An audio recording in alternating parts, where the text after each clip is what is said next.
कल हमने कितने मिनट की कमिटमेंट की थी? 50। कम से कम या ज़्यादा से ज़्यादा? कम से कम। जवाब गलत हुआ। ज़्यादा से ज़्यादा 50 मिनट डेली क्लास के बाद घर जाके पढ़ना है। क्या 50 मिनट तक बस पढ़ते रहना है? क्या करना है जी? अगर पहले ख़त्म हो गया तो छोड़ देना है, लेकिन इसमें सिर्फ पढ़ाई का टाइम है या कुछ और भी है? लिखने वाला काम है। इसमें लिखना है ताकि आप ध्यान से लिखें। लिखने से हासिल होने वाले 3 इजाफी फ़वाइद। जी, 3 क्या मज़ीद फ़ायदे होते हैं जो लिखने से हासिल होते हैं? फोकस बेहतर होता है, अपनी राइटिंग की शनासाई बेहतर होती है, तो उसकी याद जल्दी होता है। और तीसरा भूल गया। अच्छा ठीक है, तीसरा। और अगेन वही बात है कि अगर आपने मोबाइल साथ ऑफ करके चार्जिंग पे लगाया हुआ है तो ये तो तूफ़ानी है। आपकी और चार्जर की जो जंग है उसमें देखना ये है कि चार्जर जल्दी चार्ज करता है या आप जल्दी कमती लो ख़त्म करते हैं। ज़्यादातर आप जीत जाया करेंगे, क्योंकि आपको ये टेंशन भी होगी ना मोबाइल ऑफ हुआ हुआ है। ठीक, तो लिखने से फ़ायदा, एक फ़ायदा ये होता है कि आपको लिखने की ही आदत पड़ जाती है। ये अपने अंदर एक बड़ा फ़ायदा है, क्योंकि थ्योरी है, लोग उसको ज़बानी याद करते हैं और अकाउंटिंग लिख के करते हैं, तो लिख के करने से ये एटलीस्ट फ़ायदा ज़रूर हो जाएगा। टेस्ट देने हैं इंशाल्लाह जब स्टार्ट हो। अभी ज़ाहिर है हमारा ये स्टार्टिंग वीक थोड़ा सा डिस्टर्ब हुआ, लेकिन अगली वीक से हम एक फ़्लो में आ जाएंगे। तो टेस्ट देने हमने प्रॉपर तरीके से, और कोई ऐसी कमिटमेंट जो मैं भूल रहा हूँ? अच्छा, एक बड़ा मज़े का काम हो गया है। पहले रिज़ल्ट आने पर लोग सब्जेक्ट ड्रॉप करके पीछे जाते थे और सोचते थे कि अब क्या करें, किस तरह से करें, क्योंकि कमतीलो ग्रुप भी में था। तो रिज़ल्ट आने पे अगर आपके 2 पेपर कम से कम पीछे पास नहीं हुए होते थे तो आपको कमतीलो ड्रॉप करना पड़ता था। अब टेंशन ही नहीं है, अब बेशक सारे रह जाए, अल्लाह ना करे। कहने का मतलब है कि सीलो तो फिर आप पहले दिन डिसाइड कर लेना कि अब आपने देना ही देना है, तो ये पढ़ना है। और ये पास करके हमने वो आदत भी तो कम करना है ना, वो जो डिस्क्वालिफिकेशन से पहले इतने पेपर और फलाना से पहले इतने पेपर। आप कह रहे हैं सर हमेशा बुरी बातों का पहले जिक्र कर रहे हैं। चल, अच्छी बात यह है कि जल्दी से जल्दी पेपर क्लियर करने में सी लॉ का एक नंबर ऐड हो जाएगा। तो अगर कोई सवाल नहीं है तो फिर पढ़ाई की तरफ चलते हैं। जी, क्या FR1 का रिजल्ट वेट करें या ना करें? अगर तो सी लॉ के अंदर हम पूछ रहे हैं तो सी लॉ का तो उससे कोई ताल्लुक नहीं है। अगर हम FR2 के पॉइंट ऑफ व्यू से पूछ रहे हैं तो असूलन वेट कर लेना चाहिए, क्योंकि बजाय इस, क्योंकि FR2 जब आप पढ़ रहे होंगे ना इस इरादे से कि हाँ पता तो अक्टूबर एंड पे ही लगेगा, तो पढ़ाई भी नहीं होनी। और जब आपने पढ़ने का सोचना है, टीचर बेस बना के 1-2 टॉपिक भी करा चुका होगा और वो अज्यूम कर रहा होगा कि आपकी पहले से बेस क्लियर है, आप आगे अच्छा चल सकते हैं। ये डिपेंड करता है अपनी सर्टेनिटी लेवल पे। अगर आपको लगता है कि FR1 रीजनेबल हो गया था, देखिए हम रीजनेबल सोचें भी तो IQAP तो फेल करने की सलाहियत रखता है। एक ये है कि आपको ही पता हो कि फेल होना है, कई दफ़ा बंदे को पेपर करते ही पता लग जाता है। तो अगर तो इतना यकीन कामिल की मंजिल है तो फिर तो FR2 नहीं उठाना चाहिए। और अगर एक पॉजिटिव होप है तो फिर FR2 उठा के चलाया जा सकता है। तो फिर एक अल्टरनेट तरीका ये होता है कि लोग FR2 उठा के पढ़ना शुरू कर देंगे। रिजल्ट आने पे अगर ओके रहा तो कंपनी लॉ उस वक्त उठा लेंगे, और अगर ओके नहीं हुआ तो FR1 पे जाएंगे, सोचेंगे ये तो मैंने पहले से पढ़ा हुआ है, अब क्या करूँ, फिर कंपनी लॉ उठा लेंगे। तो कंपनी लॉ पोस्ट रिजल्ट में जो है वो एम ही उठ जाना है। तो हम घबराए हुए हैं पोस्ट रिजल्ट को लेके, और हमें लग रहा है कि पोस्ट रिजल्ट में वाकई हमें ये हॉल ही चाहिए होगा, क्योंकि सारे लोग उस वक्त बैठ के सोचेंगे अब कौन सा पेपर पढ़ा जा सकता है। तो ये कंपनी लो अचानक मुस्कुराता हुआ कहीं से आ जाएगा कि हाँ भाई मैं इस वक्त अकेला रह गया हूँ, बाकी सारे तो तुम्हारे ब्लॉक हो गए हैं पेपर। तो इसलिए प्री पोस्ट किसी भी तरह का कम्बिनेशन बन सकता है। जो अभी पढ़ रहे हैं वो फिर इस इरादे से पढ़ें कि रिजल्ट आने पर आपने डिसीजन चेंज ही नहीं करना, ये तो चलाते रहना है। अल्लाह करे पेपर पास हुए हुए हों तो फिर सोचना है कि अच्छा मजीद क्या किया जा सकता है।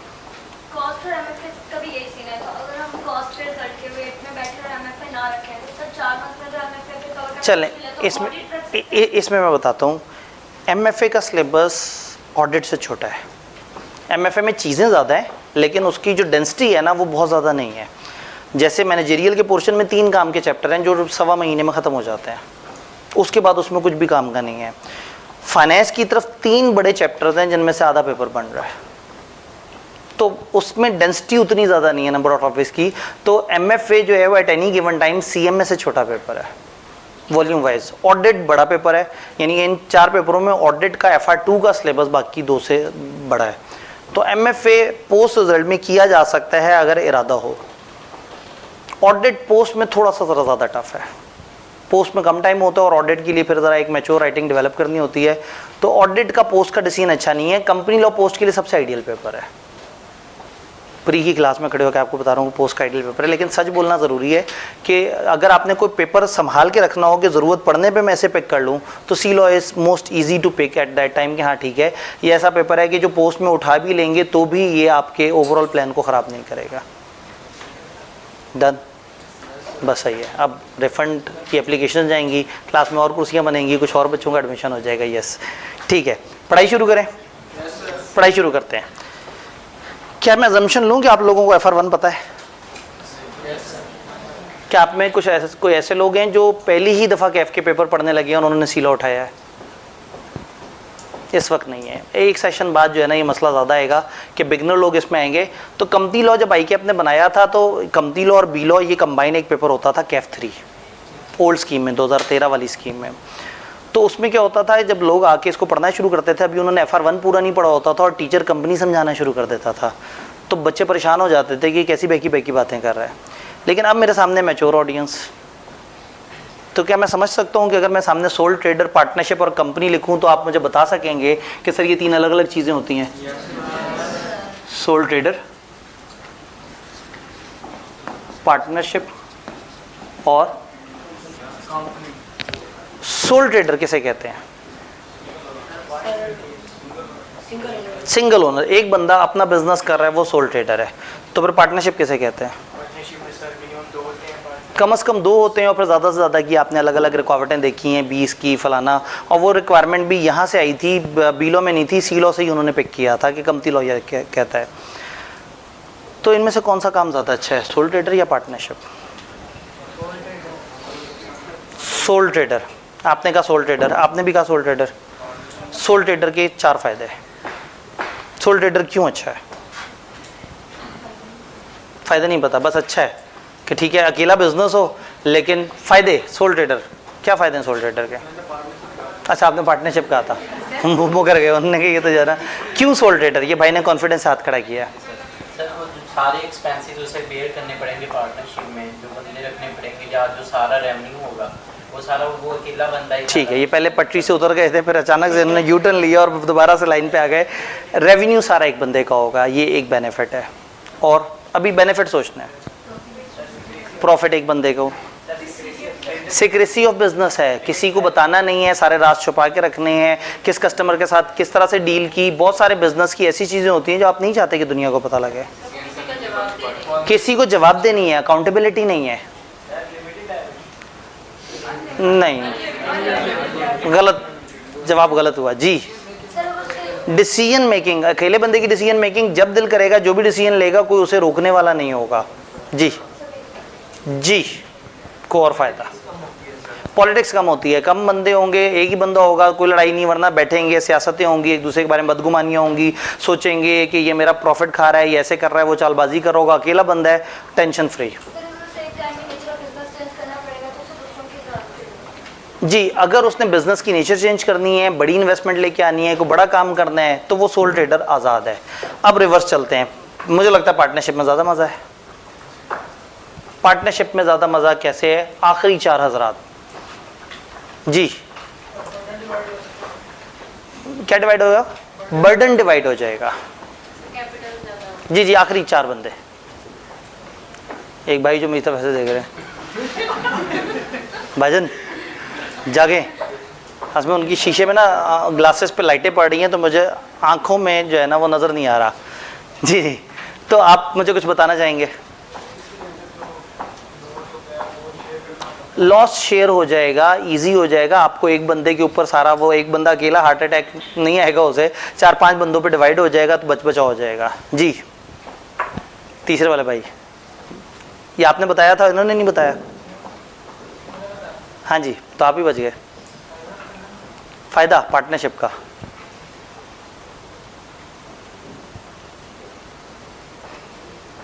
टाइम तो है हमारे पास, मसला कोई नहीं। 1 घंटे तक पढ़ाता तो नहीं रहूँगा ना मैं। डिसीजन मेकिंग की क्वालिटी इंप्रूव हो जाएगी। सोल ट्रेडर का डिसीजन मेकिंग कम टाइम में हो जाती है लेकिन क्वालिटी ख़राब हो सकती है। इधर एक ब्रेनस्टॉर्म हुआ डिसीजन है, 4 बंदों ने मशवरा किया है, बैठा है, प्लस माइनस देखें और उसके बाद फैसला लिया है, तो उसमें सबकी राय होगी, टाइम लग जाएगा लेकिन डिसीजन अच्छी क्वालिटी का होगा। और कोई फ़ायदे अगर जनरली बताना चाहे कोई? मल्टीपल स्किल्स इन्वॉल्व होंगी, कैपिटल ज़्यादा इकट्ठा हो जाएगा, ज़्यादा आइडियाज़ आएंगे, कोई अकेला लायबल नहीं होगा।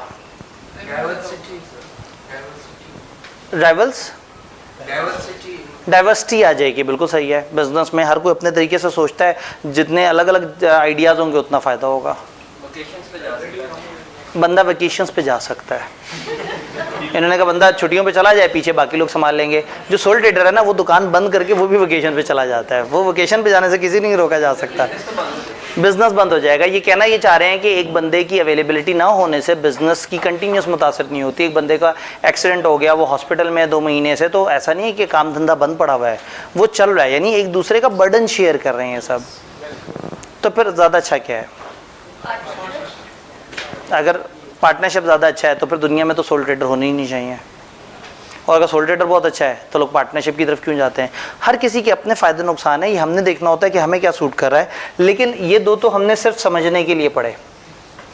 असल चीज़ है कंपनी। ये क्या चीज़ होती है कंपनी? शेयर्स का कुछ कॉन्सेप्ट होता है इसमें, कुछ शेयर होल्डर्स होते हैं। हमारा आज ये टारगेट ही है कि हमने इंट्रोडक्शन टू कंपनी, कंपनी को समझना है कि कंपनी क्या है। तो क्या होता है ये कंपनी? पार्टनरशिप में लिमिटेड नंबर ऑफ मेंबर्स होते हैं, कंपनी में अनलिमिटेड हो सकते हैं। सेपरेट बॉडी होती है, कंपनी एक अलग चीज़ है, पार्टनर्स अलग लोग हैं।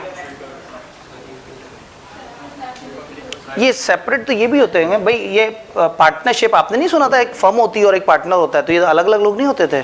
नहीं, firm collective name of all the partners होता था, तभी तो झगड़ा पड़ता था ये फर्म की प्रॉपर्टी है या पार्टनर की प्रॉपर्टी है। ये तो इतना आपस में घुल मिल गए होते हैं कि पता ही नहीं लगता कि ये इसका इंडिविजुअल का एक्ट है या ये एक्ट ऑफ पार्टनरशिप है। तो पार्टनरशिप में सब मिलजुल के वही 4 लोग हैं, वही पार्टनरशिप कहलाएगी, वही 4 इंडिविजुअल हैं। कंपनी में कंपनी अलग है, पार्टनरशिप अलग। फॉर एग्जाम्पल, अगर एक बंदे का कोई नुकसान हुआ, 4 पार्टनर हैं, किसी एक ने नुकसान कर दिया थर्ड पार्टी का, तो वो आके किसी से भी रिकवर कर सकता है। अच्छा, नुकसान कर दिया 25 लाख का और कारोबार चल रहा है 15 लाख से।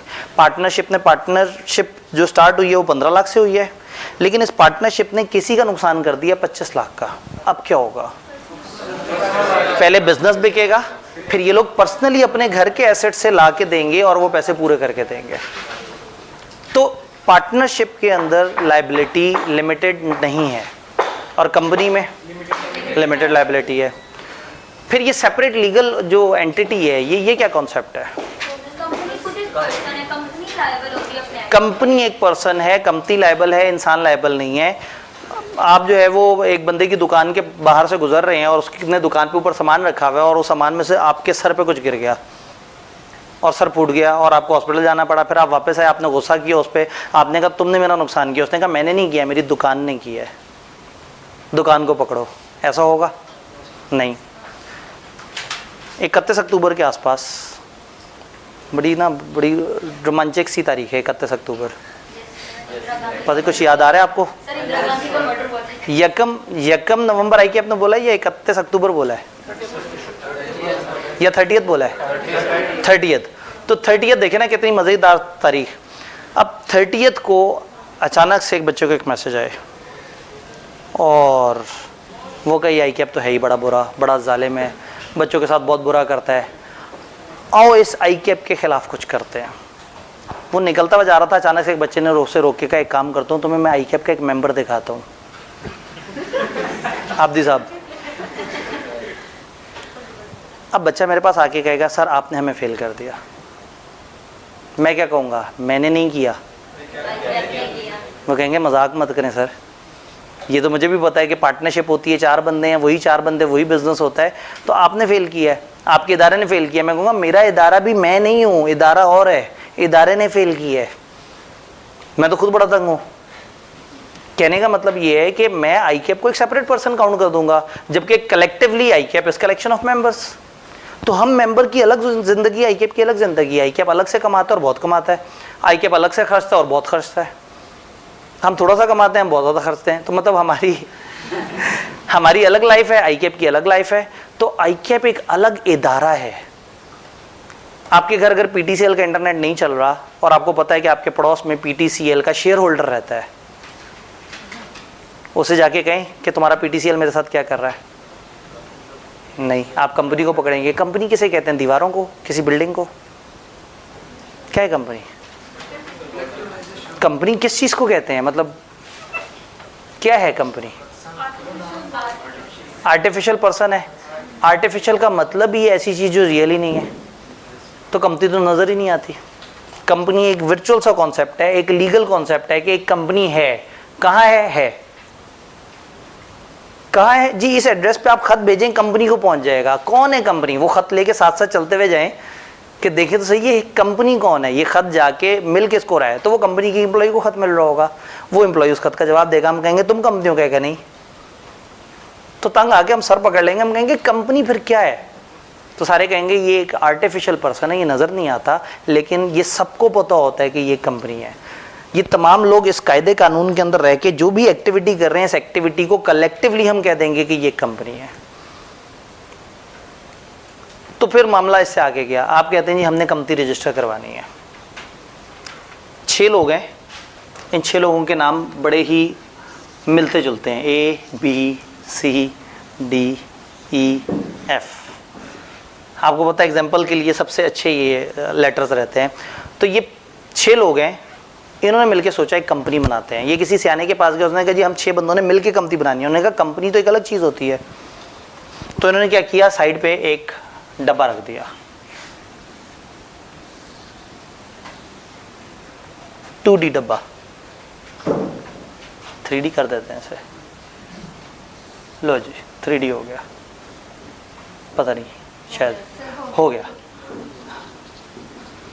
इस डब्बे में 10 मिलियन डाल दिए। इन सब ने ना इसमें 10 मिलियन डाल दी। ये भाई ने कहा कि भाई मेरे पास पड़े हुए हैं 3 मिलियन। इन्होंने कहा जी मैं 1 मिलियन दे देता हूँ। इन्होंने कहा जी मैं 4 मिलियन दे देता हूँ। इसने कहा जी मैं गरीब आदमी, मैं 2 लाख दे सकता हूँ। इसने कहा लाख रुपया तो मैं भी दे दूँगा। बहुत मुश्किल सवाल, इसने कितने पैसे दिए होंगे?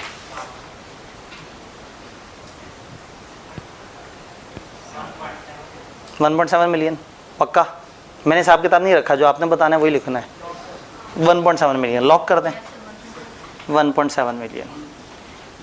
इन्होंने ये सारी चीज़ें उठा के इस डब्बे में डाल दी और कह दिया ये कंपनी है। क्या ये कंपनी है? नहीं है। फिर ये तख्ती लेके आए, यहाँ डब्बे के किनारे पे लगा दी और उस पर लिख दिया ABC कंपनी। क्या भी कंपनी बन गई? नहीं। अब क्या करें, इसको कंपनी कैसे बनाएं? डब्बे को रजिस्टर करवाना पड़ेगा। गवर्नमेंट से पूछेंगे हाँ भाई ये मतलब ये एक डब्बा है, इसको हम कंपनी कहना चाहते हैं, इसमें हमारे पास 10 मिलियन पड़ा हुआ है। उन्होंने कहा ठीक है जी आप जाओ, SECP नाम का एक इदारा है, वहाँ पे जाओ, उनसे पूछो कि कंपनी कैसे रजिस्टर होती है। वो आपको फॉर्मेट देंगे। उन्होंने आपसे कहा भाई ये काम करो, एक कागज़ पे ये बातें लिखो, एक कागज़ पे ये सारी बातें लिखो, ये आके इस जगह हमें जमा करा दो। जमा होने के बाद हम इस नाम से तुम लोगों की कंपनी रजिस्टर कर देंगे। हमने जाके उन्हें बताया, उन्होंने कंपनी रजिस्टर कर दी। फिर हमने कहा जो कंपनी अभी बनाई है हमने, जो आपने रजिस्टर की है, वो हमारी कंपनी हमें दें। उन्होंने कागज़ दे दिया, सर्टिफिकेट ऑफ इनकॉर्पोरेशन, आपकी कंपनी बन गई है। तो हमने कहा कहाँ बनी है? उन्होंने कहा वो आपका डब्बा था, जाओ समझो वो कंपनी है। तो हम आ गए और इस डब्बे की हिफाजत करनी शुरू कर दी। हमने कहा ये हमारी कंपनी है और ज़बरदस्त हो गया काम। इस कंपनी ओनर्स कौन है? क्या पार्टनरशिप में ओनर के लिए हमेशा पैसे लाना ज़रूरी होता था? कोई स्किल लेके आता था, कोई पैसे लेके आता था, फिर बैठ के तय करते थे तुम इतने फीसद के मालिक, तुम इतने फीसद के मालिक। लेकिन ये तो बड़े कमर्शियल से लोग हैं, यहाँ पे जो पैसे देगा वो मालिक बनेगा, चाहे 1 लाख हो चाहे 3 मिलियन हो। तो इन सब ने इसमें पैसे लगाए। अब सोचा हम आपस में किस तरह से तकसीम करें। किसी ने कहा कि काम करो इसको 10 पे डिवाइड कर दो। उन्होंने कहा उससे क्या होगा? उन्होंने कहा उससे हमारे पास 1 मिलियन हिस्से आ जाएंगे। आप इस 10 मिलियन को 10 रुपए में डिवाइड कर दो और समझो 10 रुपए का एक हिस्सा होता है। और कह दो कि आपकी कंपनी में 1 मिलियन शेयर्स हैं 10 रुपए के,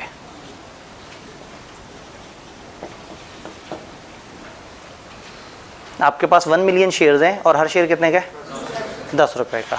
तो अब मान लो कि इन लोगों ने जो पैसे दिए हैं वो इस डब्बे में मौजूद शेयर्स खरीदने के लिए दिए थे।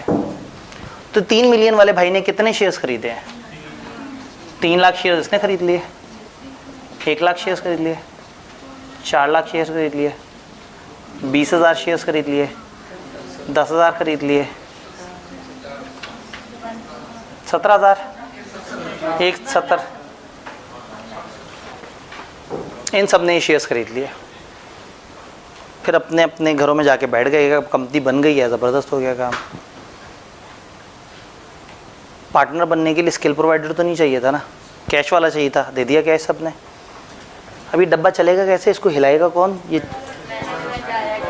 मैनेजमेंट कुछ इस तरह से, कुछ एम्प्लॉयज़ अपॉइंट करने पड़ेंगे। अच्छा कर लेंगे एम्प्लॉयज़ अपॉइंट, एम्प्लॉयज़ आएंगे डब्बे के अंदर घुस के खाना शुरू कर देंगे पैसा, क्योंकि डब्बे वाले तो घरों में बैठे हुए हैं। तो फिर डब्बे वाले सोचेंगे कि कुछ हमारे भी नुमाइंदे होने चाहिए इधर। तो होगा ये कि ये कहेगा भाई मेरे पास पैसा बहुत था, मैंने पैसा दे दिया, मैं नहीं डे टू डे निज़ाम संभाल सकता। इसने कहा जी मैं भी ज़रा बड़ा इन्वेस्टर हूँ, मैं निज़ाम नहीं संभाल सकता। तुम चारों में से अगर कोई चारों के चारों या 2-3 अगर इंतज़ामिया संभालना चाहते हो तो बन जाओ। ठीक है जी, बी और ई ने कहा कि हम इंतज़ामिया संभालेंगे। तय ये हुआ कि साल में 3 लाख बी को और 3 लाख ई को सैलरी मिलेगी। पार्टनरशिप में क्या होता था, एक सर्विस प्रोवाइडर होता था और एक पैसे वाला होता था। पैसे वाले को पैसे पे इंटरेस्ट नहीं देते थे, सर्विस प्रोवाइडर को तनख्वाह नहीं देते थे। हाँ, लेकिन सर्विस प्रोवाइडर ज़रूरत से ज़्यादा काम कर रहा होता था तो तनख्वाह लगा लेते थे आपस में तय करके। पैसे वाला बहुत ज़्यादा पैसे लेके आया होता था और कहता था ये तो बिज़नेस चली मेरे पैसे पर आए, वो उस पर इंटरेस्ट लेना शुरू कर देता था। तो आपको याद होगा कि इंटरेस्ट या सैलरी प्री डिफाइंड नहीं होते। प्री डिफाइंड ये होता है कि लोग होंगे वो आपस में हिस्सा तय कर लेंगे। तो सर्विस प्रोवाइडर कितनी सर्विस प्रोवाइड कर रहा है वो उसके हिसाब से। अब यहाँ पे कंपनी का मेंबर बनने के लिए आपको सिर्फ पैसे लगाने हैं। कोई बंदा ये नहीं कह सकता जी मैं बड़ी अच्छी सर्विस प्रोविज़न करूँगा, मुझे कंपनी का मेंबर बना दें। कम से कम 1 शेयर खरीदेगा तो वो बंदा कंपनी का मेंबर बनेगा, वरना नहीं बन सकता। तो ये हो गए ओनर्स, इस साइड पे हो गए ओनर्स। अब ओनर्स और मैनेजमेंट 2 अलग अलग चीज़ें हो जाएंगी। वही आपके घर के साथ वाले घर में पीटीसीएल का एक ओनर, शेयर होल्डर, अगर पीटीसीएल में डायरेक्टर ऑपरेशंस भी हो तो शायद आप उसे जाके कहेंगे यार ये देखो पीटीसीएल वाले मेरे साथ क्या कर रहे हैं, और शायद वो उसका बर्डन लेने की कोशिश भी करेगा कि अब वो पीटीसीएल को इंतज़ामी पॉइंट ऑफ व्यू से रिप्रेजेंट कर रहा है। तो कंपनी अगर चलेगी तो कौन चलाएंगे? मैनेजमेंट वाले। तो ये मैनेजमेंट और इन ओनर्स का आपस में कनेक्शन ज़रूरी नहीं है। हो सकता है इनमें से एक भी मैनेजमेंट वाली साइड पे ना आ जाए और हमेशा लोगों को हायर करें, और हो सकता है ये सबके सभी कंपनी को चला रहे हो, लेकिन एट एनी गिवन टाइम में इन लोगों को कंपनी की इंतज़ामिया काउंट नहीं कर सकता। मैं ICAP में अगर आपका ख़राब रिजल्ट आया है तो मैं उस बेस पे जवाब देनी हूँ, लेकिन अगर मैं डायरेक्टर एग्जामिनेशन हूँ तो शायद मुझे किसी टाइम पे आप पकड़ के कह सकते हैं सर देखें आपने मुझे फेल कर दिया। अगर मैं ऐसा मेंबर हूँगा जो इंतज़ामिया में भी है तो फिर मैं काउंट होऊंगा। तो इसका मतलब ये है कि कंपनी एक सेपरेट चीज़ है, आपने बनाई है, इसमें पैसे डाले हैं और इसकी इंतज़ामिया सेट कर दी है। इंतज़ामिया वाले अपने नीचे कुछ एम्प्लॉयज़ को रखेंगे और फिर काम शुरू करेंगे, वो काम जिसके लिए कंपनी बनी है। इस डब्बे से पैसे निकाल निकाल के खर्च करते जाएंगे और जो आता जाएगा डब्बे में डालते जाएंगे। साल गुजर गया, साल गुजरने के बाद पता ये लगा कि जो डब्बे में 10 मिलियन से बिज़नेस शुरू हुआ था ये पहुंच गया है 12 मिलियन तक। इन्होंने बड़ी अच्छी एफर्ट करके 2 मिलियन का सरप्लस जनरेट कर लिया। वो 2 मिलियन डब्बे के अंदर पड़ा हुआ है। अब डब्बे में 10 मिलियन के बजाय कितना है? कैपिटल कितना है इस वक्त? 10 मिलियन। ये 2 मिलियन ऊपर क्या चीज़ है? ये प्रॉफिट्स हैं, रिटेन्ड अर्निंग्स हैं, प्रॉफिट्स हैं, रिजर्व्स हैं। ये लोगों ने पैसा क्यों खर्चा है? प्रॉफिट के लिए। तो इस प्रॉफिट पे किसका हक है? तो एक काम करते हैं, 2 मिलियन उठा के इन सब में डिवाइड कर देते हैं। सारा 2 मिलियन डिवाइड कर दें, बल्कि जब ज़्यादा खुशी देनी है तो अंदर रखे हुए में से भी 2 मिलियन उठा के दे देते हैं, थोड़ा और एक्साइटेड हो जाएंगे। कंपनी भी तो डेवलप करनी है। कंपनी भी चलानी है। अच्छा फिर एक काम करते हैं, इन सबसे कहते हैं मुश्किल फैसले आ गए हैं, मुश्किल टाइम है, तुम लोग जो है ना वो हौसला करो। ये हम 12 मिलियन कंपनी को ही चलाते रहते हैं तो भी ये लोग सर फाड़ देंगे। तो फिर किसी टाइम पे ये बड़े आपस में बैठेंगे मैनेजमेंट वाले और तय करेंगे कि काम करते हैं, जो आए हुए प्रॉफिट्स हैं उसमें से कुछ को बांट देते हैं, कुछ को दोबारा अंदर डाल देते हैं। तो शायद ये डिसाइड करें कि इस 12 मिलियन में जो ऊपर का 2 मिलियन सरप्लस है, इसके 2 हिस्से करते हैं।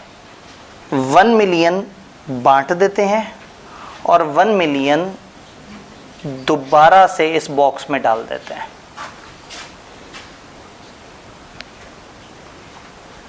ये जो बांटने लगे हैं इसको क्या कहते हैं कानून की ज़बान में? डिविडेंड। ये हमने बांट दिया डिविडेंड, लेकिन ये नहीं पता कि किस तरीके से बांटें, कैसे बांटें। शेयर्स देख लेते हैं। कंपनी में शेयर है 1 मिलियन और डिविडेंड कितना है? 1 मिलियन। इसका मतलब है हर शेयर पे 1 रुपया। तो ठीक है भाई, ये जिसने 20,000 शेयर लिए हुए थे उसको 20,000 रुपये दे देते हैं, जिसने बहुत ज़्यादा शेयर्स लिए हुए थे 3 लाख उसको 3 लाख डिविडेंड दे देते हैं। तो प्रॉफिट इनमें डिवाइड होगा इनकी इस रेशो से, ना कि इससे कि इनमें से कौन मेहनत कर रहा है और कौन नहीं कर रहा। जो मेहनत कर रहा है उसको तनख्वाह मिल रही है उसकी, और वो अपनी खुशी से मेहनत कर रहा है। वो नहीं करना चाहता साइड पे हो जाए, कंपनी वाले एम्प्लॉय हायर कर लेंगे। तो इसका मतलब है कि पार्टनरशिप और उसमें फ़र्क हो गया कि पार्टनरशिप में कुछ सर्विस प्रोवाइडर हैं, कुछ कैश प्रोवाइडर हैं। कंपनी के मालिक हमेशा कैश प्रोवाइडर्स होंगे। इनमें से कुछ इंतज़ामिया में जाएंगे, कुछ इंतज़ामिया में नहीं जाएंगे, और इंतज़ामिया इनके अलावा भी कुछ लोगों से हो सकती है। इंतज़ामिया को हम डायरेक्टर्स बोलते हैं। तो कंपनीज डायरेक्टर्स चलाते हैं और डायरेक्टर्स के नीचे डिफरेंट एम्प्लॉइज़ होते हैं जो कंपनी के डे टू डे अफेयर्स को देख रहे हैं। तो डब्बे में पैसे पड़े हुए हैं, उस डब्बे के रखवाले हैं वो, और डब्बे के मालिक हैं ये। इन लोगों ने बड़े अच्छे तरीके से डब्बे को यूटिलाइज करके कंपनी को प्रॉफिट कमा के देना है, नहीं तो अगली दफ़ा इलेक्शन में ये लोग उनको बदल के कुछ और लोगों को ले आएंगे। तो एक ऐसा बिजनेस बन गया जिसमें आप इन भी नहीं हैं, आप पैसे दे के बैठे हुए भी हैं, आपकी खुशी भी है, और ये मीटिंग में इकट्ठे होकर वोटिंग करके इंतज़ामिया चेंज भी करते हैं। तो ये कंपनी इन सब लोगों को फ़ायदा दे रही है। ये 30 लाख से कोई बिजनेस नहीं कर सकता था, लेकिन अब ये 1 करोड़ के बिजनेस के अंदर ये अच्छे पैसे बना रहा है। क्या ये बात समझ आ रही है? अच्छा, उस 1 मिलियन को कहाँ लेके जाएं? डब्बे के अंदर क्या? डब्बे के अंदर हम कहेंगे भाई हमारे पास कैपिटल पड़ा हुआ है 1 मिलियन, सॉरी 10 मिलियन,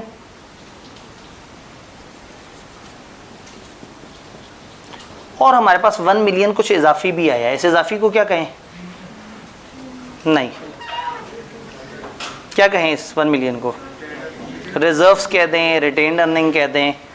प्रीमियम ऐसे नहीं है। प्रीमियम तब है जब 10 रुपये का शेयर मिले लेकिन पैसे आप उससे ज़्यादा लें। ये अभी नहीं होता। ये तब होगा जब कंपनी बड़ी अच्छी चल रही होगी ना, और उस वक्त बाहर के लोगों से कहेंगे आओ कंपनी में इन्वेस्ट करो, कहेंगे शेयर 10 रुपये का है लेकिन तुम्हें महंगा देंगे क्योंकि हमारी चलती हुई कंपनी है, गुडविल चार्ज करेंगे, और वो पैसे भी उठा के रिजर्व में डाल देंगे ताकि वो कंपनी की वर्थ बढ़ा दें। लेकिन वो आगे की बात है, अभी तो हम बिल्कुल स्टार्ट में खड़े हुए हैं। हमने जनाब वो कर दिया। ये मिला के अब मेरी कंपनी की जो टोटल वर्थ है वो हो गई 11 मिलियन। ऐसे ही है। इस टोटल वर्थ को कानून की ज़बान में इक्विटी कहते हैं। तो कैपिटल और इक्विटी में फ़र्क होता है।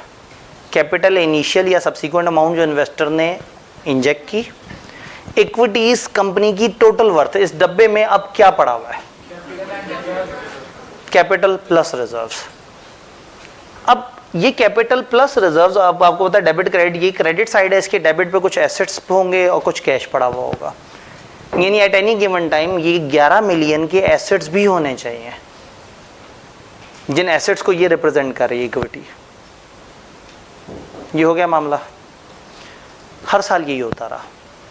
पहले साल 1 करोड़ से कम थी चली थी, तो जो प्रॉफिट आया वो 1 रुपया पर शेयर था। अगले साल 11 मिलियन से चली तो 1.5 रुपया आ गया, फिर आगे अब एक ऐसा टाइम आ गया है कि 4-5 रुपये हर साल आ जाता है, और इस डब्बे के अंदर पड़ा हुआ है 25 मिलियन। कंपनी चलते चलते वहाँ तक पहुँच गई। मिस्टर डी को ज़रूरत पड़ी कि अपने शेयर बेचें, पैसों की ज़रूरत पड़ी। मिस्टर सी ने शेयर कितने का ख़रीदा था? 10 रुपये का ख़रीदा था। तो मिस्टर जब डी कहेंगे कि मुझे अपना शेयर बेचना है, तो एक बंदा आके उनको 10 रुपये दे के उनसे शेयर खरीद लेगा? नहीं। इसके पास शेयर्स हैं 20,000, तो हो सकता है ये कहे जी मैं इन 20,000 में से 10,000 शेयर्स बेचना चाहता हूं।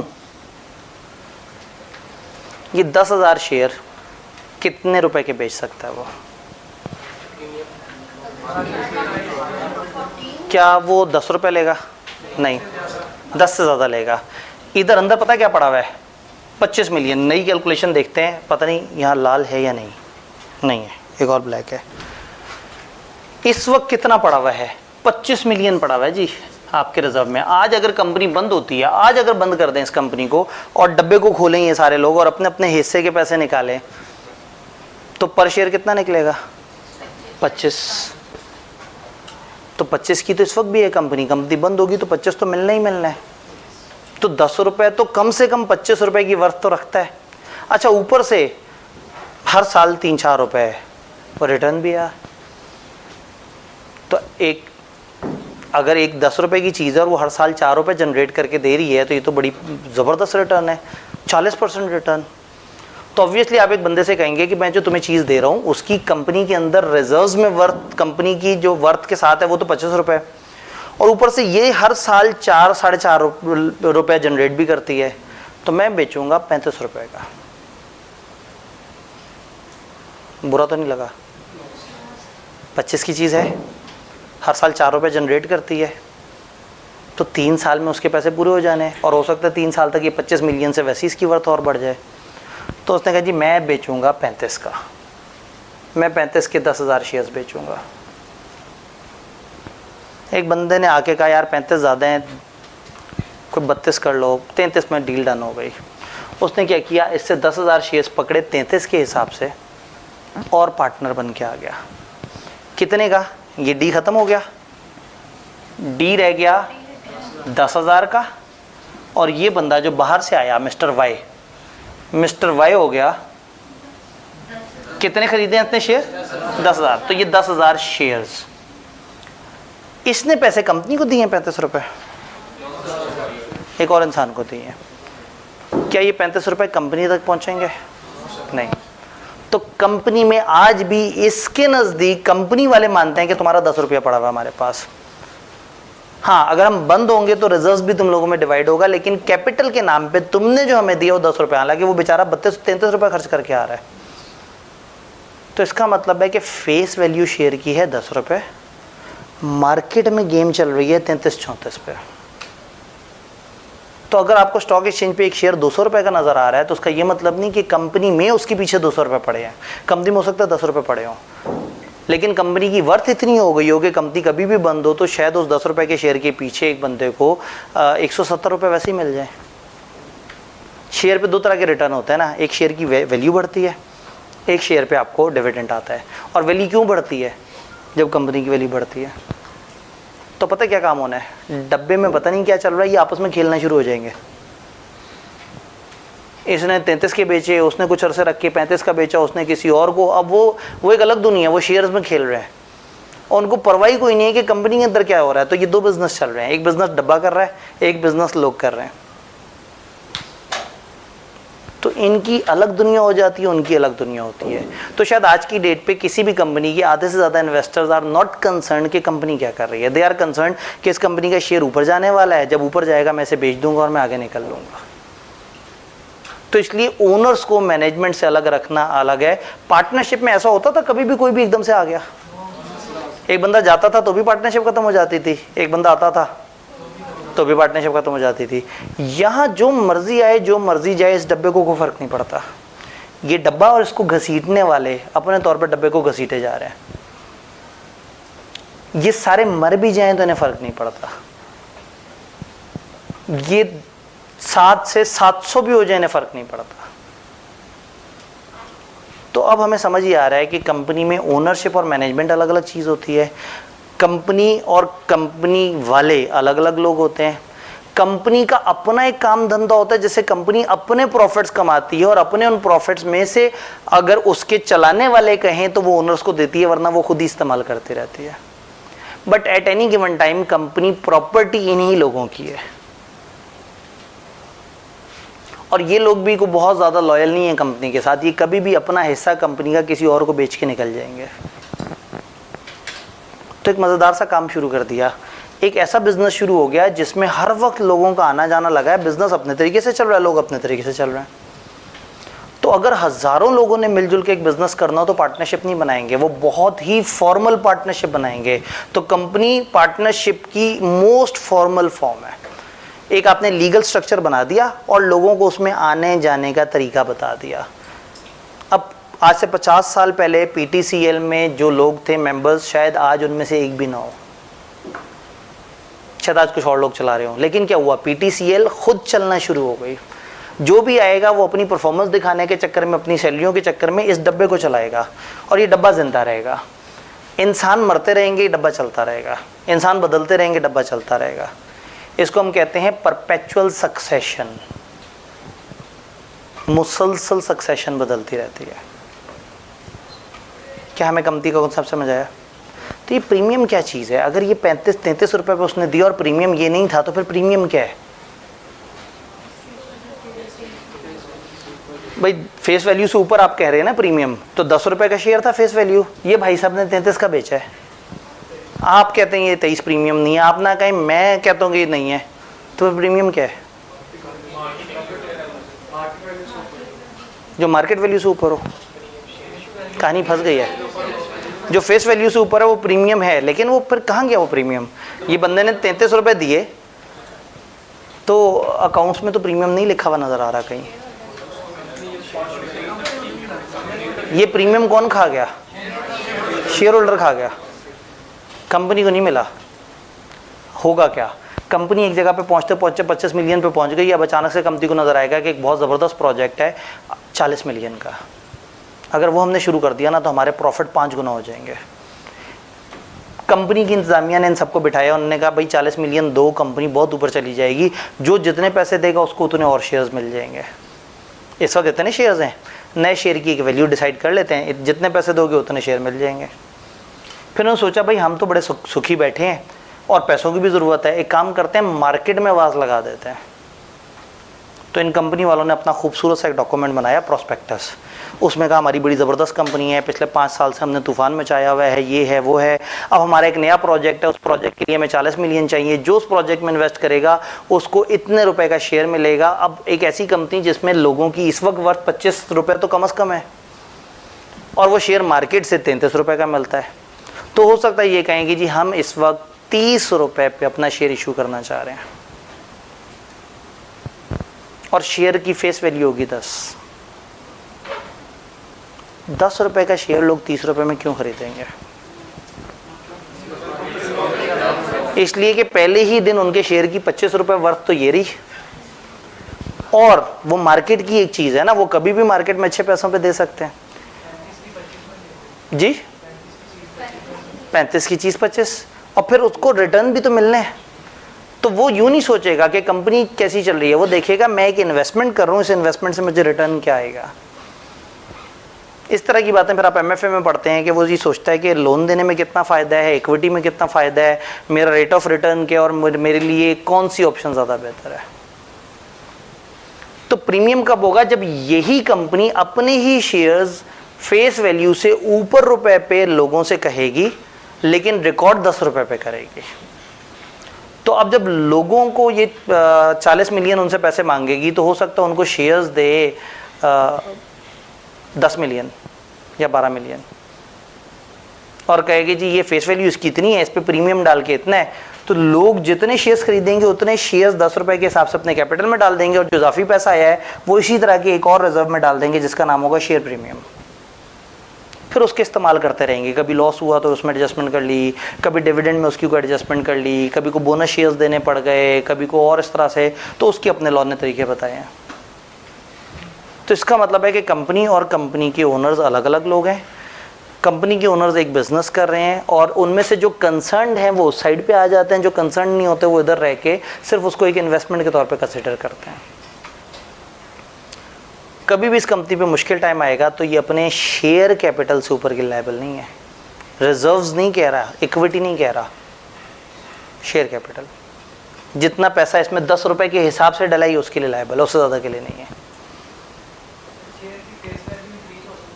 क्या शेयर की फेस वैल्यू इंक्रीज कर सकते हैं? कंपनी लॉ हमें बताएगा कि अगर हम मेंबर्स को बुला के उनको बताएं, उनको समझाएं, तो हम अपने शेयर की वैल्यू भी चेंज कर सकते हैं। कॉमनली 10 रुपये का होता है। आप लोगों को अकाउंटिंग के टीचर कई दफ़ा बस बता देते हैं कि आप लोग ज़्यादा कंफ्यूज ना हो, कहते हैं शेयर हमेशा 10 रुपये का होता है। शेयर कॉमनली 10 रुपये का होता है। शेयर 1000 रुपये का भी हो सकता है। कि यूनिलीवर का जिस वक्त बायबैक चल रहा था तो उस वक्त 1000 रुपये का था इनका शेयर फेस वैल्यू। तो फेस वैल्यू बढ़ भी सकती है, कम भी हो सकती है। चैप्टर 5 में इसके ऊपर हम 4 तरीके पढ़ेंगे इंशाल्लाह।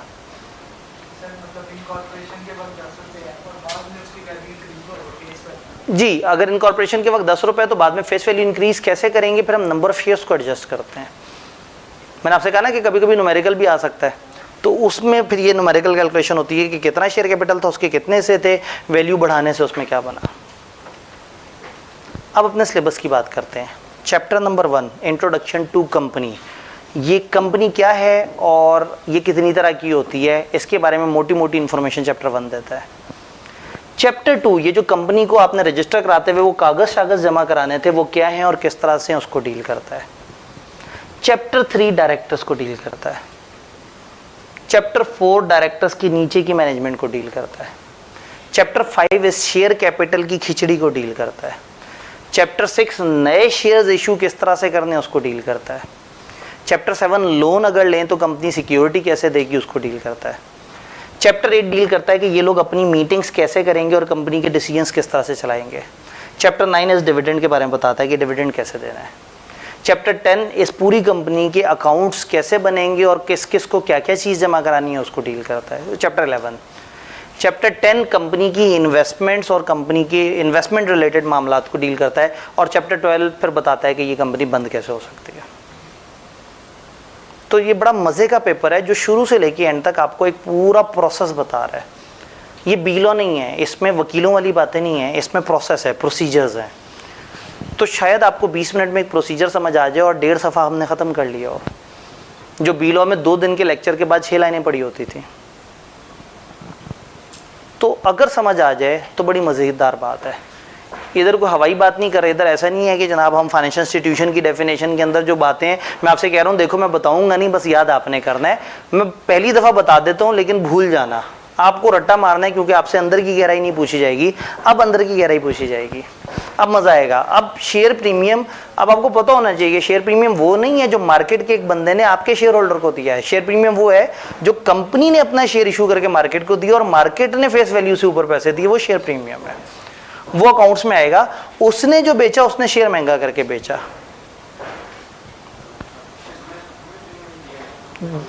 हाँ, उसने हमें बेसिकली पैसे दिए और हमसे एक चीज़ खरीदी जो मार्केट में महंगे दाम बिक सकती है। मज़ेदार काम क्या होता है, स्टॉक एक्सचेंज पे अचानक से ना एक शेयर की बाइंग शुरू हो जाती है कि जनाब ये फलाना एंग्रो का शेयर है, और सुबह से लेके शाम तक आप देखते हैं तो पता लगता है कि उसमें को 25 करोड़ शेयर्स की ट्रेडिंग हो गई। डे स्टार्ट पे शेयर जो है वो फ़र्ज़ करें 100 रुपये पे था, तकरीबन 5-6 घंटे गुजरने के बाद 103 रुपये पे ट्रेड हो रहा है। क्यों ट्रेड हो रहा है? लोग उसे ख़रीद रहे हैं, ख़रीदार ज़्यादा है, बेचने वाले कम है। तो ख़रीदते ख़रीदते ख़रीदते ख़रीदते कई दफ़ा वो 105 पे आ जाता है, अपर लॉक पे आ जाता है, केस से ज़्यादा नहीं होगा। तो फिर अगले दिन लोग कहते हैं यार पिछले दिन इस शेयर में प्री ट्रेडिंग से ख़रीदते हैं, तो लोग अगले दिन की सुबह 105 का शेयर खरीदेंगे। इसलिए नहीं कि एंग्रो बड़ा ज़बरदस्त परफॉर्म कर रही है, वो क्यों खरीद रहे हैं? 105 की चीज़ है, 3-4 घंटे बाद 106 रुपये की हो जाएगी, निकाल दूंगा। कारोबार बड़ा मज़े का है।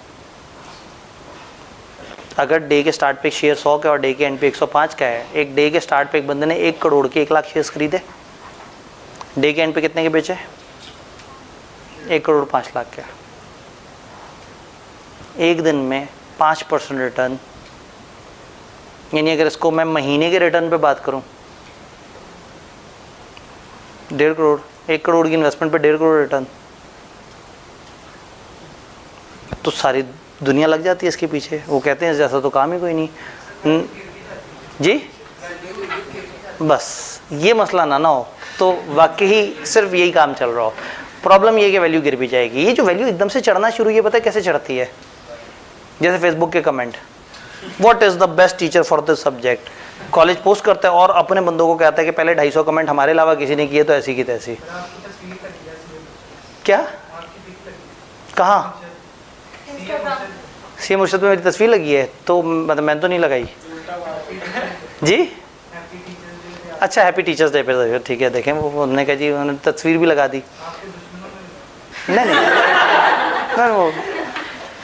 वो असल में बात ये है कि हम बहैसियत टीचर तो मेरी एक एग्जिस्टेंस है ना, वो मुझे निकालते नहीं है। बहैसियत इदारा जो है वो तकलीफ है।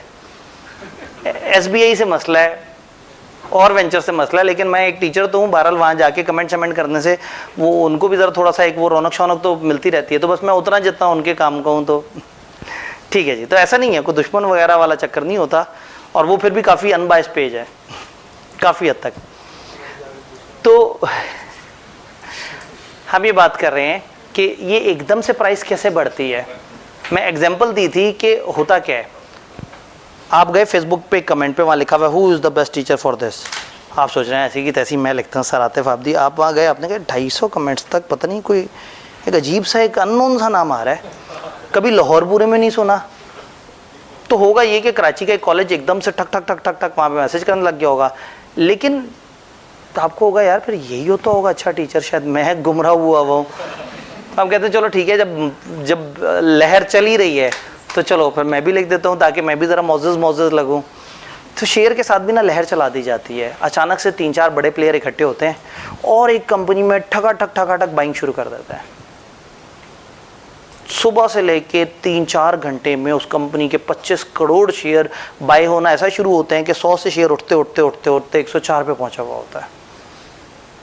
आपकी तरह का एक आम इंसान वहाँ पे जाता है, कहते हैं यार ये बड़ा चौकस शेयर है, 25 करोड़ शेयर बिके हैं पूरे दिन में, इतना प्रॉफिट। सुबह 100 रुपये का था, अभी 104 का हुआ, मैं 104 का खरीदूंगा और 108 का बेचूंगा।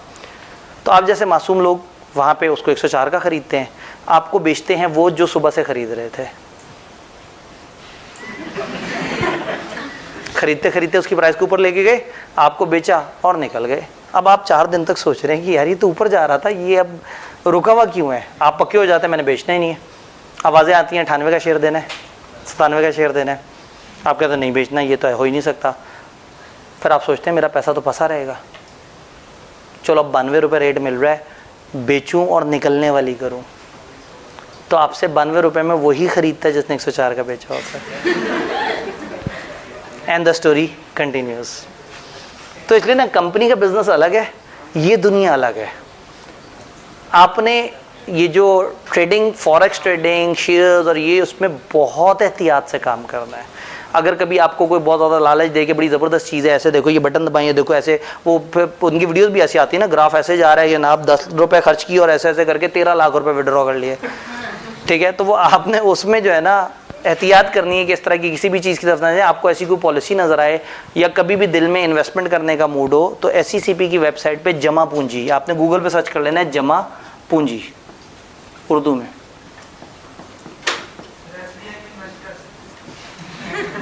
कंपनी नहीं है, शेयर्स ही नहीं है इसमें। अगर शेयर्स वाला काम करना होता तो बहुत पहले करते हैं। सोल ट्रेडर ऐसे में ना चक्कर ये है कि लोग समझते नहीं है। तो असल में वो मेरी बातें नहीं समझ आती, वो कहते हैं पागल है, इसको कमाना ही नहीं आता, ये जो है ना पैसे खर्च देता है जज्बाती होके। तो ठीक है, फिर अब अपने पागलपन में हम ज़रा पैसे खर्चने पे लगे रहते हैं। जैसे भी पिछले कैंपस के लॉस से नहीं निकले तो अगला कैंपस शुरू कर दिया। मैं देखें ज़रा होता कितना, लॉस जाता कितने का, मैक्सिमम कितना हो जाता है, मतलब देखें तो सही। ठीक है, ये जिस कम्युनिटी के लिए किया सबसे ज़्यादा गालियाँ उसी कम्युनिटी ने दी हैं हमें। ठीक है जी, जमा पूंजी ये आपने मतलब ख़वातीन के लिए और सबसे ज़्यादा वो किया है कि भाई चूँकि उधर हमें मतलब नज़र आ रहा था उस वक्त रश इतना पड़ गया था कि आहिस्ता आहिस्ता लग रहा था कि हम कैंपस में नहीं अकोमोडेट कर सकेंगे, और फिर अगला सेशन और हैवी खड़ा हुआ था। तो इसलिए वहाँ पे बचने का तो एक टाइम पे तो तकरीबन इनकार हो गया ख़वातीन को। फिर हम कोशिश कर रहे थे कि चलो कुछ ना कुछ हो सके, बस हुआ ज़रा काफ़ी महंगे वाला काम, ये लगा बड़ा जालिम है, ठीक है। और वो फिर नहीं वो मसला नहीं है। और ये इस इलाके में कोई चीज़ सही मिलती नहीं, कोई कॉलेज का स्ट्रक्चर ही नहीं होता, और जहाँ थोड़ी सी भी बेहतर बिल्डिंग हो वो कॉलेज की एक्टिविटी नहीं करने देते। तो ये कोई ऐसे लोग थे, ये इनका घर जो है ना, ये कहते कि हमने अभी घर रखा हुआ है, 3-4 साल बाद जो है ना यहाँ पे हमने बड़ा सा प्लाजा बनाना है। तो हमने कहा 3-4 साल के लिए ज़रा कहीं लेफ्ट राइट शिफ्ट हो जाओ, घर दे दो हमें। और आप घर का क्या करेंगे? मैंने कहा जी आप ये पीछे जो लॉन है इसका आपने क्या करना है, तो आप इजाज़त दे दें हमें, तो बस आपसे हम डील फाइनल कर लेते हैं। ये जहाँ हम बैठे हैं, मैं शायद कल भी बताया था, ये लॉन होता था, जैसे आगे लॉन है ना उसी तरह से पीछे लॉन था। तो बस यहाँ कमरे बनाने से हमारी कैपेसिटी निकली है, अदरवाइज इसमें कोई प्लस नहीं था। एक ही प्लस है कि ये हमारे कॉलेज से वॉकिंग डिस्टेंस पे उनकी वैल्यू इंक्रीज़ हो गई। यानी इस डील में वही वाली बात है कि मैं तो फिर बेवकूफ़ हूँ, उस डील में नुकसान तो मेरा ही हुआ है, उनका तो फ़ायदा है, उनकी चीज़ की वर्थ बन गई। विन विन स्ट्रेटेजी होती है। बात ये है कि उनको बैठे बैठे उनकी जगह की वर्थ बढ़ गई, हमें कॉलेज के करीब एक ऐसी जगह मिल गई, एक ऐसा बंदा जिसने हमें कंस्ट्रक्शन करने की इजाज़त दे दी रेजिडेंशियल बिल्डिंग में। 4 साल में निकाल लेंगे इंशाल्लाह। नहीं भी हुआ तो कोई बात नहीं, खैर है, आइंदा इतने जज्बाती नहीं होंगे। ले उन्होंने कहा जी 1 साल में कवर होगा। आप हमेशा ना रेवेन्यू वाली साइड को मल्टीप्लाई करते हो, मल्टीप्लाई भी ना फुल प्रीमियम फेस प्राइस पे कर रहे होते हैं, ठीक है, नीचे के एक्सपेंस नज़र नहीं आते। उस कैंपस के ओवरहेड्स हमारे 2 करोड़ के थे 6 महीने के ओवरहेड्स, टीचर नहीं सेशन के 2 करोड़ के ओवरहेड्स, इसमें टीचर कोई भी नहीं है और सबसे बड़ी कॉस्ट टीचर होता है, तो ओवरहेड ही 2 करोड़ के होते हैं। और ये बिल्डिंग ज़्यादा खस्ता हालत की है, तो मुझे लग रहा है कि ये भी 2.25 करोड़ के ओवरहेड मरे से मरे खा जाएगी।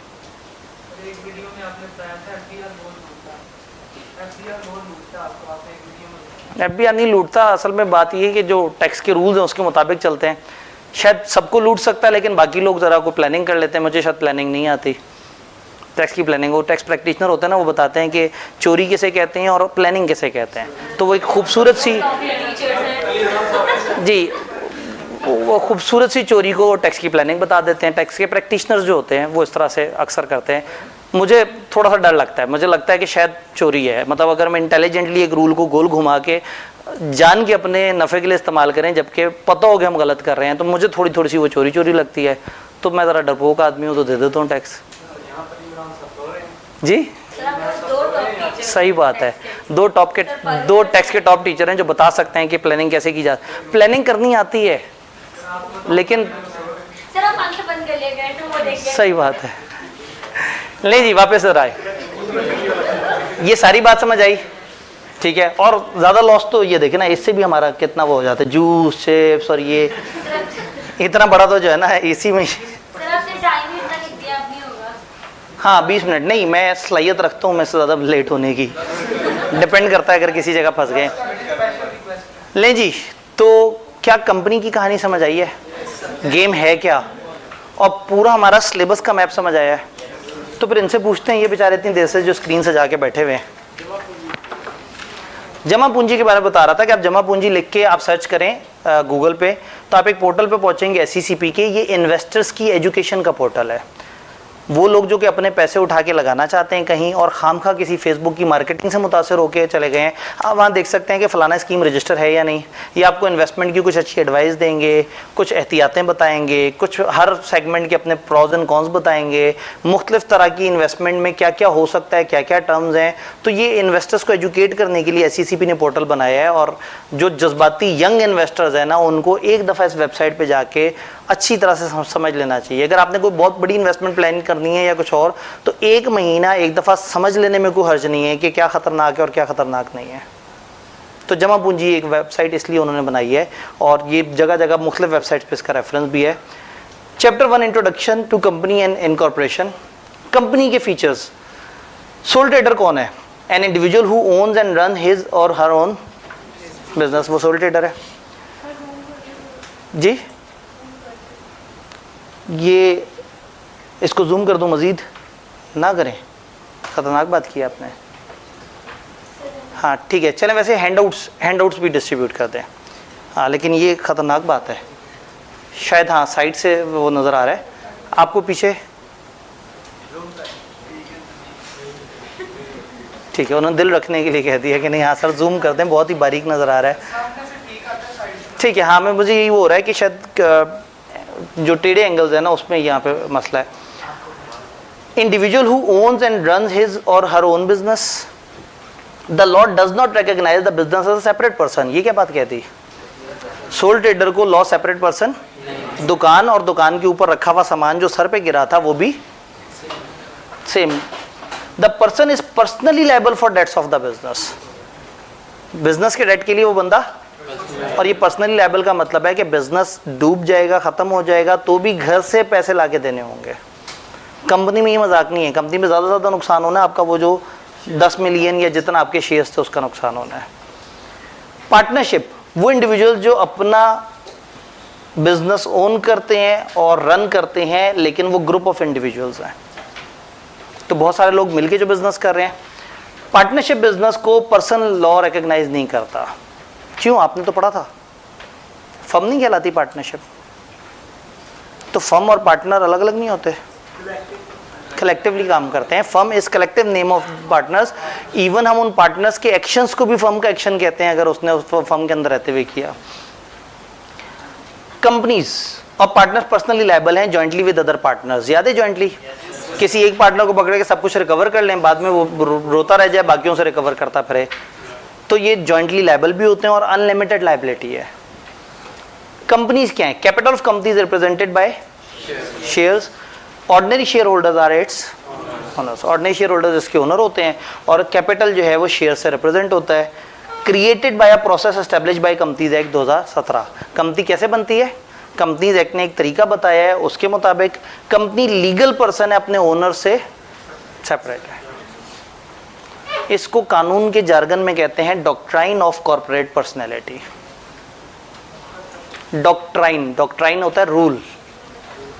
शायद आपको बीलो में याद हो, किसी दिन जज्बाती हो कि doctrine of caveat emptor, doctrine of constructive notice, doctrine of estoppel, ठीक। तो डॉक्ट्राइन रूल को कहते हैं। तो rule of corporate personality, companies are manage by their directors. क्या ये तीनों का बेसिक फर्क समझ आया? किताब एक स्टेप आगे होती है जी, हैंडआउट्स बांटने शुरू कर दिए, ठीक। 3 मेन फीचर हैं जो कंपनी और पार्टनरशिप को या बाकी बिजनेसेस को अलग अलग करते हैं। पहला, separate legal personality. Company contract कर सकती है अदर पर्सन के साथ। कोई भी आम इंसान कंपनी के साथ कॉन्ट्रैक्ट कर सकता है, यानी कंपनी कानूनी तौर पे एक अलग इंसान है और वो अपने कॉन्ट्रैक्ट्स खुद कर सकती है। कंपनी अपने एसेट्स ऑन करती है और कंपनी पर्सनली लायबल है कि वो टैक्स देती है अपने इनकम्स पे या प्रॉफिट्स पे। तो कंपनी में पहली खास बात क्या हुई? Separate legal personality. कंपनी अलग, इंसान अलग। मैं अगर सोल ट्रेडर हूं और मैं अपने आप को तनख्वाह दूं अपने बिजनेस में, टैक्स के रूल्स आप लोगों ने पढ़े हुए हैं, क्या एडमिसिबल एक्सपेंस है? मेरा सेटअप अगर एक कंपनी हो और कंपनी, मेरी कंपनी मुझे पैसे दे तनख्वाह के, मेरी कंपनी मुझे अगर तनख्वाह दे तो डिडक्शन नॉट अलाउड। सोच लें, अगर कंपनी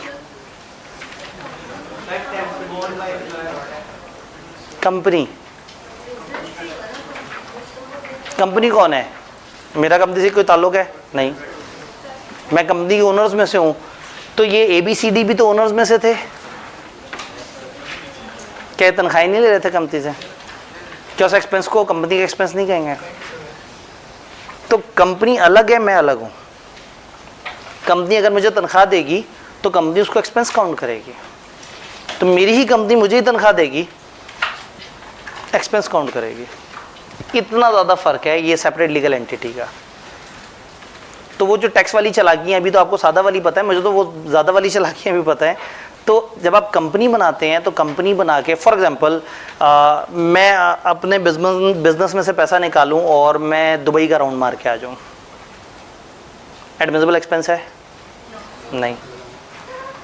मेरी कंपनी एक डायरेक्टर को बिजनेस ट्रिप पे दुबई भेजे, एडमिसिबल है। और मेरी कंपनी मुझे दुबई भेज रही है, एडमिसिबल है।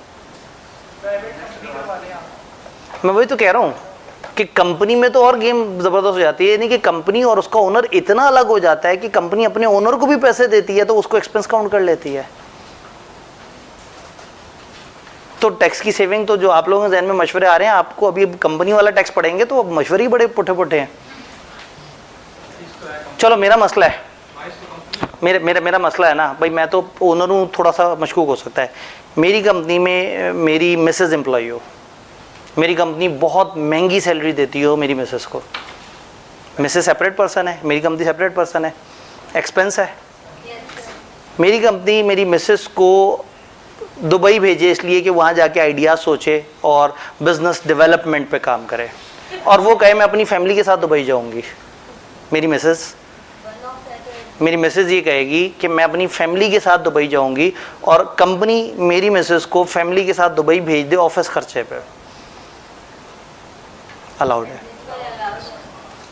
मैं बिजनेस में से पैसे निकाल के दुबई जाऊँ तो इनकम पे टैक्स दे दिया और ये खर्चा किसी खाते नहीं, और अगर कंपनी हो तो कंपनी का ऑफिशियल खर्चा। कितनी मज़ेदारी वाली बात है। तो मुझे अपनी ही कंपनी का एम्प्लॉय बन जाना चाहिए। मेरे खर्चे कंपनी के खर्चे हो जाएंगे। कंपनी मेरे घर का बिजली का बिल देना शुरू कर दे कि ये हमारे एक एम्प्लॉय को हम इसलिए ये पे कर रहे हैं उसके घर का कि वो वहाँ बैठ के बिजनेस के लिए सोच रहा है, तो उसका पर्सनल बिल नहीं है, वो कंपनी का बिल है। तो कंपनी मेरे पेट्रोल में भी गाड़ी डाल देगी, मेरी गाड़ी में पेट्रोल डाल देगी। तो मेरे मोबाइल के इजी लोड भी कंपनी करा देगी। तो फिर बचा क्या? मैं तो आइसक्रीम भी कंपनी के पैसों से खाऊंगा फिर। तो कंपनी के खर्चे होंगे, बजाय इसके कि मेरी इनकम होती, इनकम पे टैक्स होता, कंपनी के खर्चे होंगे, जो बचेगा उसके ऊपर कंपनी का प्रॉफिट बनेगा। वो भी आप जैसे प्रैक्टिशनर्स होंगे वो उसमें भी कुछ ना कुछ बचत करवा देंगे। ऐसे तो कंपनी खत्म हो जाएगी। तो यही तो है, इसको हम कहते हैं वेल ऑफ इनकॉर्पोरेशन। नकाब चढ़ाया हुआ होता है लोगों ने कंपनी का, कंपनी बना के कंपनी के पीछे करना उन्होंने वही सब कुछ होता है। कंपनी बनाने का सबसे बड़ा फायदा लिमिटेड लायबिलिटी। मेरा बिजनेस डूब जाएगा तो जितने नुकसान करूंगा वो सारा जेब से भरना पड़ेगा, लेकिन अगर कंपनी डूबेगी तो मैं कंपनी बनाऊंगा भी 5 लाख शेयर कैपिटल वाली, जिसमें 5 लाख कैपिटल होगा और 1.5 करोड़ रिजर्व पड़े हुए होंगे। तो कंपनी ज़्यादा से ज़्यादा कितने रुपए की डूब सकती है? तो ये कंपनी वो मज़ेदार चीज़ है जिससे आप लोगों ने पुट्टे पुट्टे मशवरे देने हैं आगे बिजनेस में। तो ये इतना सेपरेट लीगल एंटिटी है। मैं ये समझाने के लिए कि सेपरेट लीगल एंटिटी इतनी सेपरेट है कि ये अपने ओनर पे किया हुआ खर्चा भी अपना एक्सपेंस काउंट करती है। बात समझ आ रही है? Separate legal personality, limited liability. Owners की liability for debts of company limited है to the amount of their investment. जितनी उनकी कंपनी में इन्वेस्टमेंट है उधर तक लिमिटेड है, उससे ज़्यादा नहीं है। And finally transfer of ownership and perpetual succession. कोई भी पर्सन कंपनी में शेयर्स खरीद सकता है, इवन कोई और कंपनी भी किसी और कंपनी के शेयर्स खरीद सकती है। शेयर होल्डर्स ट्रांसफर कर सकते हैं अपने शेयर ओनरशिप ऑफ कंपनी में किसी भी और को बगैर किसी से पूछे। पार्टनरशिप में कर सकता था कोई अपना 10% किसी को भी दे दे। कंपनी में जब मर्जी जो मर्जी शेयर होल्डर उठ के जिस मर्जी को बेचे, कंपनी को ना भी बताए कोई फर्क नहीं पड़ता। It does not affect the legal status or legal existence of company. Company continues to exist unaffected by change in ownership. अब अगेन सिर्फ आपको जाते जाते ये पढ़ाया कि आपको एकदम से अजीब सा ना लगे। हमने जो बातें की हमने उसे लॉजिकली समझा है। अब आप इस सफ़े को, जो पहला सफ़ा है, इसको देखेंगे तो इसमें वो सारी थीम है। इस सफ़े को बिल्कुल याद नहीं करना। ये स्टार्ट है, इंट्रोडक्शन है, आपको कंपनी का उन्होंने फ़र्क समझाया है। मैंने उसको थोड़ा सा न्यूमेरिकली समझा के आपको शुरू से लेकर एंड तक की स्टोरी बताई है कि बेसिकली कंपनी क्या है, शेयर्स क्या है, कंपनी के रिजर्व्स क्या हैं, इक्विटी क्या, और ओनर कितने इन होते हैं और कितने आउट होते हैं कंपनी से। डन। तो नेक्स्ट आपका वो गोल्डन वीक है जिसमें कोई टेस्ट नहीं है, क्योंकि हम पढ़ नहीं पाए बहुत ज़्यादा। 2 दिन हमें मिले इस वीक के। आपको पता है ना 4 डेज अ वीक, में दोबारा रिपीट कर दूँ, ये 4 डेज अ वीक क्लास है। अगर आपकी क्लास में कुछ MFA के कंबाइंड वो ना होते तो हम इसे 6 डेज कर सकते थे, लेकिन अभी भी वो कम्बिनेशंस एटलीस्ट कागज़ पे नज़र आ रहे हैं। हो सकता है आगे बच्चे गायब हो जाए। तो अब मंडे को हम दोबारा मिलेंगे इंशाल्लाह ताला। आपने बस इस एक सफ़े को पढ़ना है, इसको याद नहीं करना, लेकिन लिखना चाहें तो बहुत ही अच्छी बात है। लिख ज़रूर लें क्योंकि 70 तो टोटल सफ़े हैं, तो लिख लेने में इतना कोई हर्ज भी नहीं है। ठीक है, इंशाल्लाह ताला मिलते हैं। अपना ख्याल रखिएगा। अल्लाह हाफ़िज़।